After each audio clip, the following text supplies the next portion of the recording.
Hi everybody, this is Darlene Bailey Beard, and we're here in the home and the office of Richard Trout. Richard Trout is a wonderful author that everyone in Oklahoma needs to know about. Richard is an associate professor of biology at Oklahoma University, and he has a series of action-adventure books that you need to know. Richard, can you tell us more about your series? Sure. Book that's coming Just so I out? don't make all the OU fans mad, it's Oklahoma Christian University. Oh, I'm sorry. That's all right. Okay. We're the Screaming Eagles. It works out fine. Okay. And since I'm a biologist, I like animal mascots. All right. And so that works out for me. And thanks for coming. I do appreciate it.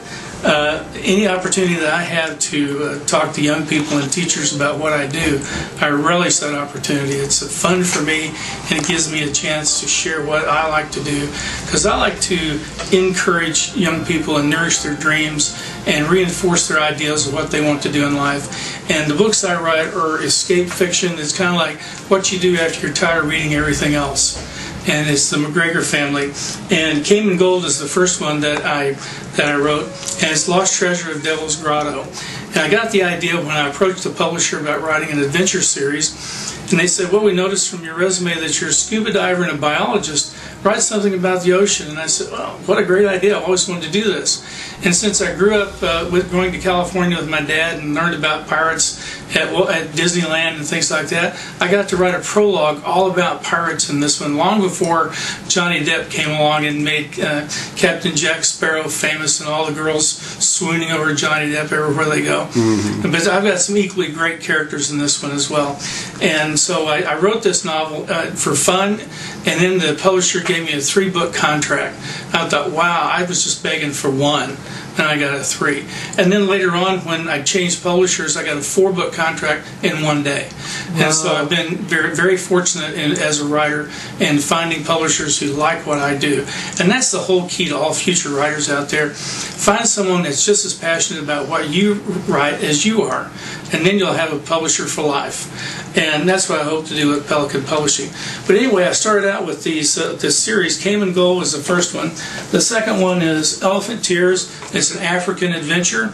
And I got to spend a whole day with 50 elephants to give me a chance to touch and feel and feed them by hand and rub their tongue with a piece of bread that made them just salivate and wiggle all over.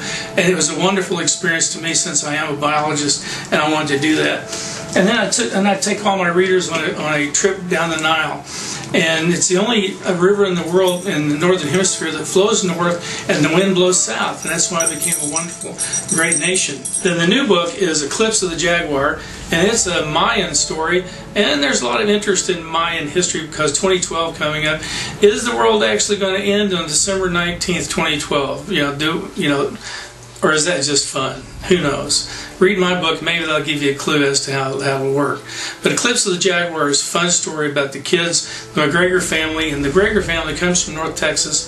Their dad is a zoologist like I am, because here it is, I teach zoology. So kids, maybe you can be my student someday in this. But the dad is a zoologist. He's traveling the world writing a book on endangered species. And everywhere they go, they take the kids along. Chris starts out 17, turns 18. Heather's 14, turns 15. Ryan is 12, turns 13 in the year that they travel. And they're getting into all kinds of messes and trouble, doing the right thing, not doing the wrong thing. And they meet some incredibly wonderful people out there and some incredibly bad people out there. And so when I write about bad people, I write about bad people. But this isn't anything that's terrifying or be scary to a child of any kind, but would get them involved into the adventure of it all. And I learned a lot from J.K. Rowling as I was writing these novels, because she wrote her Harry Potter novels at the same time. And I started taking some of the latitudes that she started taking in books about how the kids reacted to parents, how people did die, that not everyone always lived. And that gave me some ideas on how to write books that kids like. And so I followed some of those patterns, and it worked out very well for me. The new book, Eclipse of the Jaguar, was originally written 28 years ago. But over 28 years, I've got lots of different ideas. I grew with this. And there was a character in that book named Geoffrey McGregor. And he worked for Scotland Yard. He was on loan from the Royal Canadian Mounted Police. And I like this character a lot, Geoffrey McGregor. And so when I started the kids' books, I thought, okay, I'm going to have Chris McGregor at 17. We're going to write this entire series for Chris McGregor, and Chris is going to grow up someday and be 28, and he's going to go to Scotland Yard to work with his dad's cousin, Jeffrey. And so that was the original meaning of why I picked the McGregor name, because I liked it, and I thought sooner or later I could pull those characters together and have an adult level book with Chris McGregor who grew up. And that's my plan still someday. But we've got Eclipse of the Jaguar, which is the number 7. After that, we go to New Zealand and Australia.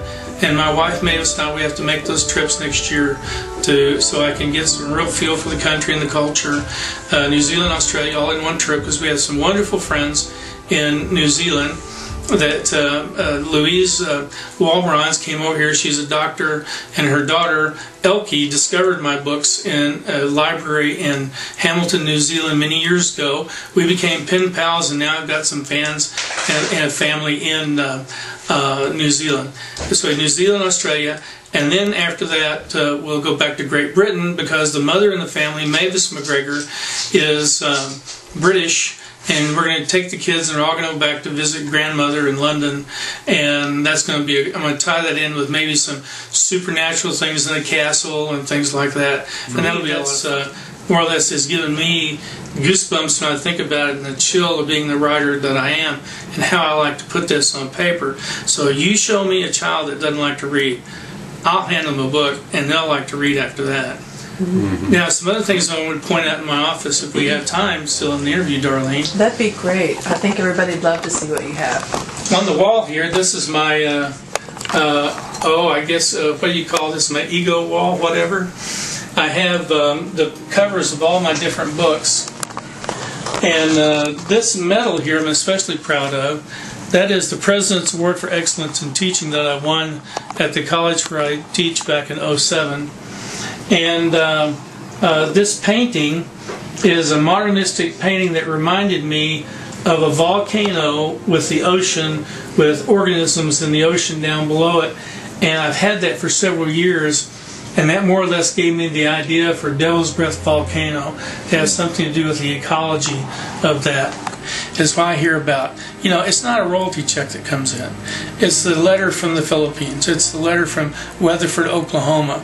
It's the one from Lawton Eisenhower or Lawton MacArthur Middle School that has good things.